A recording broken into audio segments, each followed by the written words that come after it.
Buenas noches con Miguel Noche, esto es Miguel Noche Radio.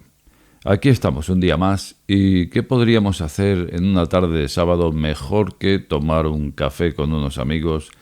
Un café o ese refrigerio que puedas tener por casa, a fin de cuentas estás en tu casa.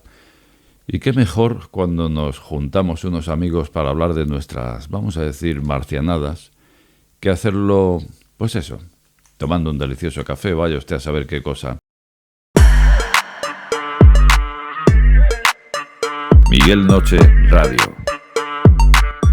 Hoy voy a hacer algo distinto porque me he encontrado con algo y en definitiva pues creo que a lo mejor no es casual que me haya encontrado hoy con esto y he dicho ¿por qué no compartirlo hoy aquí? Se trata de un relato que escribí cuando tenía 20 años. No sabría ni cómo encasillarlo, podría decirse un relato de ficción a lo mejor, o tal vez una hipótesis, o un pensamiento filosófico sobre qué haríamos en este escenario, o mejor dicho, qué podría ser este escenario. Sobre eso va la hipótesis, sobre eso va la ficción. Digamos que es de un par de folios, o sea que es poca cosa. Y he querido compartirlo con vosotros y me parece que es algo muy personal, porque a fin de cuentas esto salió de mi cabeza cuando tenía 20 años. Por supuesto no es algo que vaya a resolver nada, pero lo he leído y no sé, pero en el momento actual, en el momento en que estamos ahora mismo, digamos que me ha hecho resonar, yo creo que más que cuando lo escribí con 20 años. Y desde luego se trata de una cosa muy breve y creo que si lo comparto aquí con vosotros, pues a lo mejor a alguno de vosotros le hace reflexionar. O no, pero en cualquier caso, pasar un rato, tal y como estamos aquí reunidos, ¿qué te parece si lo vemos? Sí, pues vamos allá. Se titula Su mayor pasatiempo. Y dice así. Él se levantó de aquella cama inexistente.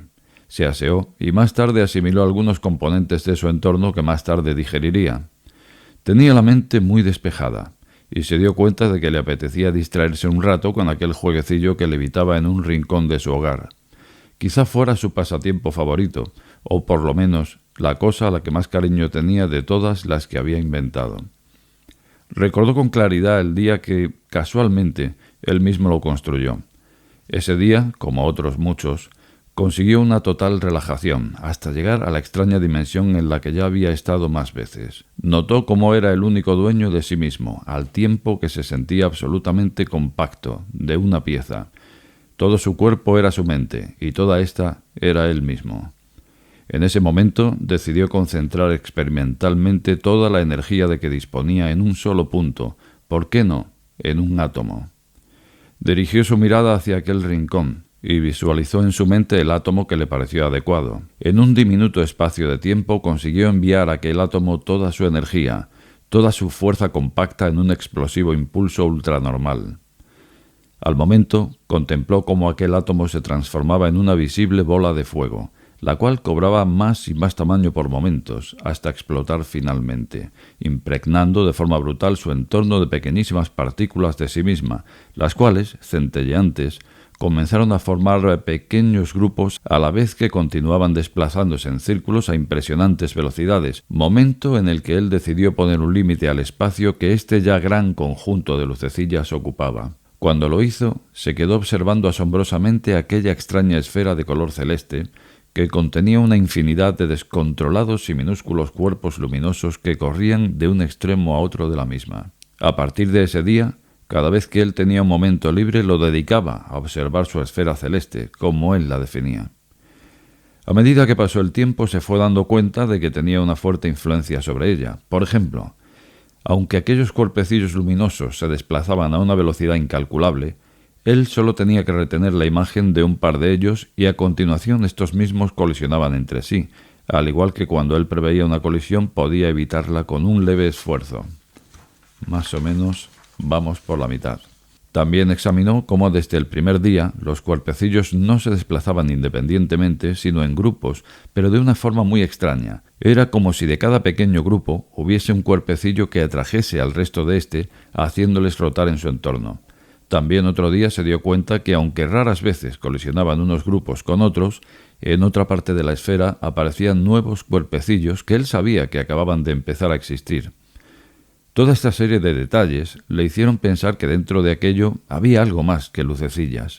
Incluso llegó a plantearse si éstas podrían tener vida propia, ya que en ocasiones había observado cómo algunas de ellas dejaban de emitir luz sin que nada les influyera para hacerlo, como si se hubieran agotado para siempre.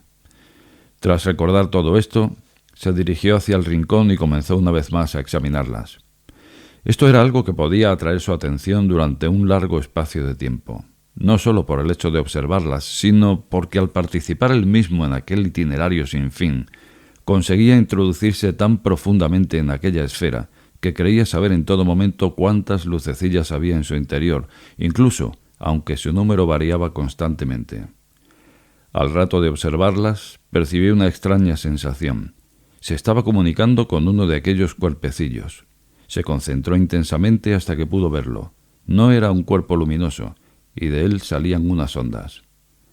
Estuvo un largo rato en intensa comunicación con él, hasta comprender, finalmente, que en la corteza de aquel cuerpecillo había una forma de vida. Se sintió motivadamente emocionado y un tanto confundido. ¿Cómo era posible que de la explosión de un átomo saturado de energía se hubiera llegado a la situación actual? De esta forma siguió transcurriendo el tiempo. Él ya se había comunicado varias veces con otros cuerpecillos que de alguna manera le habían manifestado la existencia de forma de vida en ellos mismos. Todo esto le ocupaba cada vez más y más tiempo, sobre todo intentando constantemente transmitirle su presencia a estos sistemas de vida. Sin embargo, sus intentos se veían frustrados una y otra vez. Por el momento sintió una fuerte vibración de un pequeño punto de la esfera. Automáticamente dirigió su atención hacia él. Era un corpúsculo que, aunque no tenía luz propia, gozaba de una agradable tonalidad azulada. Según le observaba, distinguió una cadena de alteraciones en su estructura externa, quedando ésta totalmente deformada. A continuación, llegó a él una transmisión de aquel pequeño punto. La pudo interpretar de la siguiente manera: los humanos hemos destruido el sistema Tierra. Lo descifró con claridad, pero ese mensaje estaba repleto de enigmas para él, que jamás había tenido ningún contacto con la muerte. En ese momento, por primera vez en su vida, exclamó fonéticamente: ¿cómo han podido hacerlo? Esto le tuvo un rato abstraído, pero más tarde pensó que quizá, alguna vez, aquel punto volvería a recuperar su color azulado, volviendo a fluir de él la vida. Después de todo pensó que quizá no tuviera tanta importancia. Al fin y al cabo, constantemente, aparecían y desaparecían pequeños puntos dentro de la esfera. Aquí hay una frase final que creo que la podemos omitir, porque lo que pretendía creo que está transmitido. Y la cuestión es que hoy me he encontrado con este relato que escribí, como digo, cuando tenía 20 años. He querido compartirlo con vosotros porque precisamente hoy me ha resonado incluso más que en aquellos días. Así que yo ya lo he compartido, yo ya lo he leído. Y si tuviera que hacer una reflexión de todo esto, pues la reflexión sería lo que nos hemos preguntado todos y tantas veces. ¿Qué es lo que hacemos aquí? ¿Y qué es este escenario? Porque te digo una cosa, esto lo escribí con 20 años, ha pasado muchísimo tiempo desde entonces y sinceramente me sigue sin cuadrar o sigo sin entender qué es este escenario. Un escenario que está lleno de seres vivos y que estos seres vivos están diseñados para obtener su energía a través de la vida de sus semejantes. ¿Se te ocurre una forma más cruel? Porque, sinceramente, llegados a este punto, a mí hasta me acaba cuadrando la teoría de la granja humana, que seguramente que has oído hablar de ella, por lo tanto no voy a comentarla aquí. Pero yo me planteo lo siguiente: en un sistema de vida donde tenemos un consumo energético, obviamente estamos obligados a tener que reponer esa energía o recargarla. Y resulta que estamos diseñados para que tenga que ser de una forma mediante materia orgánica que va a llegar a nuestra biomasa, que es el estómago, y a partir de ahí pues va a descomponer esa energía. Seguramente habrá personas que según oye esto diga: pero este tío, ¿de dónde se ha escapado? Este tío está majara. Claro, porque llevamos toda la vida viéndolo y parece que es que no haya otras alternativas, pero desde luego lo difícil es llegar a un sistema de vida donde haya vida. Y valiente gracia conseguir vida donde desde que amanece hasta que se pone el sol, bueno, y desde que se pone hasta que vuelve a salir, unos seres tengan que devorarse a otros. ¿A ti te parece esto normal dentro de un sistema o te parece una crueldad? Porque te voy a decir una cosa. En una simple piedra hay energía suficiente para alimentar a todo un barrio y dotarles de corriente eléctrica no sé cuánto tiempo, pero en esta piedra, o en esta incluso, en esta piedra puede haber energía contenida. ¿Que dónde está esa energía? Lógicamente, la energía nuclear contenida aquí.